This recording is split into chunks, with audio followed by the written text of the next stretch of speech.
So now that we got all the organisms washed off this thing, I almost feel bad for destroying it. Almost, not quite. But our plan this year is to take all the things that we learned from the year that we did the Gambler and apply it to this car. And holding true to the spirit of the Gambler, we're only spending $500 total building this car. That includes the purchase of the car, all the modifications we're doing to it, doing the temporary registration for the month of the Gambler, and the OHV permit for off-road to get us out there. So we're gonna show you what we're gonna do. We're gonna have to get creative to get all this stuff done, but I think we're gonna build a pretty awesome car. Obviously, one of the issues we had with our little Civic was ground clearance, and this thing is not much better for ground clearance. In fact, it's longer, which means we're gonna have more of an issue with ground clearance on this car than we would even with the Civic. What I'm gonna do is, this suspension platform looks pretty simple. I think I can build some strut top spacers that can lift this thing about 2 inches.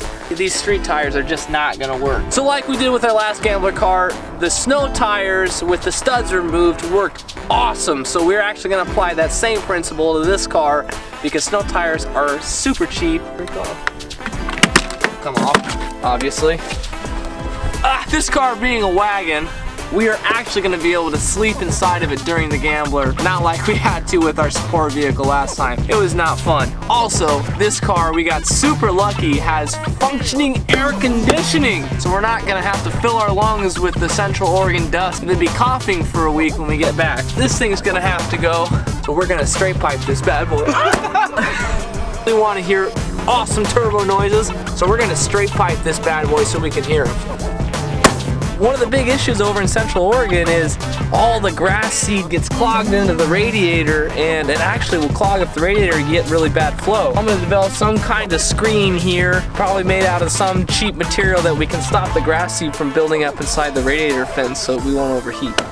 The lighting that we had in the Civic last year was awesome, so we're gonna have to come up with some kind of light bar or something for at nighttime when we're driving through the night. Let's go get started.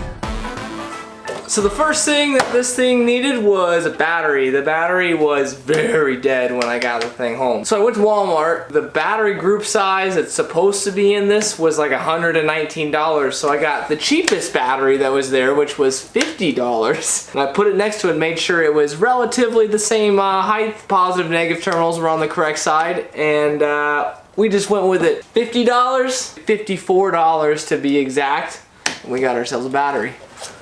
Alright, so these are the tires that I bought, and just like the year that we did it, the winter tires worked really good as long as we pulled the studs out, because technically we're outside of that date range where we can run studs on a public road. Only the front 2 are studded, so we only have to pull studs out of 2 tires, which is going to be really nice. So I got them mounted up on the factory Volvo wheels, and I traded the guy that did the mounting and balancing the old tires that came off of this. Basically, it didn't cost me anything to have these mounted and balanced. They're a little bit too tall. They hit the strut, the bottom of the strut spring perch, so we're gonna have to order some wheel spacers. I already got those coming. I found some hub-centric wheel spacers on eBay, $60. So we are into tires, $80, and we're into wheel spacers, $60. So that gives us a grand total of $140 for our wheel and tire setup.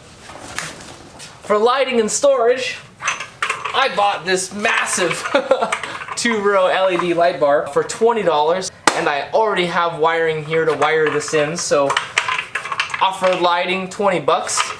And we are going to attach it to the roof using this. These are a set of Thule racks that I had laying around, came off another car that I had. I found the fit kit that works for the V40 on eBay for $40. For dry storage, the pellet Pelican case worked awesome. This is an old Pelican case that I had laying around. Someone was gonna throw it out, so I grabbed it. And so what we're gonna do is go get some steel and make fabricate some kind of mounting situation for this to the crossbars for the Thule rack. All of this are light mounted for $60. I'm gonna stop by my bro's house, give you guys some gambler inspiration. Ooh, Cressida. If you guys haven't seen that already, we did a video on the motor rebuild for that, so check that out. So this is Matthew's 95 Celica. This thing he bought for $200. He bought it from some kid who burned up one of the valves because he was running it with an open header. He is putting the head back together. This is the valve that came out of it. He bought an exhaust valve on Rock Auto for how much? $4.80. Head gasket, which I think was less than $5. Intake manifold gasket, exhaust gasket. These three, and then the valve for $25 and like 30 cents shipped. So now we're doing a super professional deck job on this head with a mild cleaning abrasive wheel. Then we're going to take this into work, put it up on the surface plate, and check the flatness on this. And if it's within 7/1000ths, it's going back on that bad boy to get some braps. He is also going for the $500 goal. And how close do you think you'll get to the $500 goal? I'm gonna max it. Yeah. Yeah, I'm going right to the edge. No doubt. Just a reminder, folks, anyone can go out and gamble and not spend a ton of money.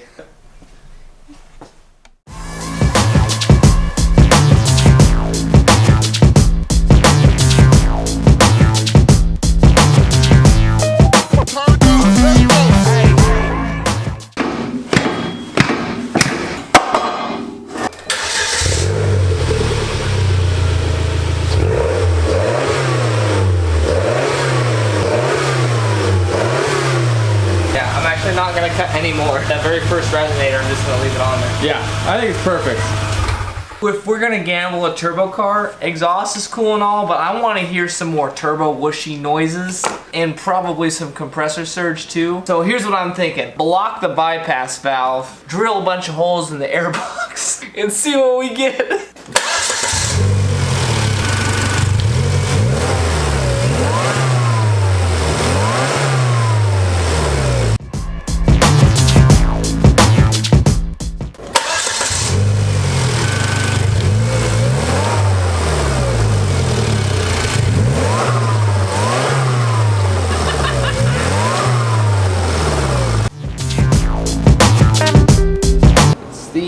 The more noise door thingy.